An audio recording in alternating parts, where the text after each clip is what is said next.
ذهبت في زيارة إلى تنريفي في جزر كناريا.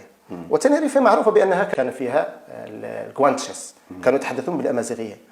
وكنت أظن أن يعني الأمازيغية ما زالت موجودة. هذه الفكرة اللي كانت عندي. الغزو الصليبي جاء إلى جزر كناريا قبل 500 سنة فقط، بينما الفتح الإسلامي جاء إلى شمال إفريقيا 1400 سنة.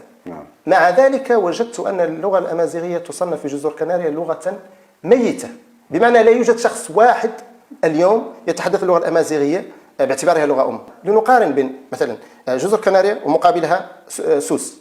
في جهة سوس اللغة الأمازيغية مزدهرة، أدبها باقي، بل هي لغة رسمية في البلد. في جزر كناريا لا يكتفون فقط بأنهم قضوا على اللغة الأمازيغية في الجزر كناريا عن طريق محاكم التفتيش، بل يزيدون على ذلك أنهم يهينون الأمازيغ والأمازيغية من خلال الرموز، من خلال الصور، من خلال الطريقة التي يصورون بها حياة الناس حينما وصل الغزو.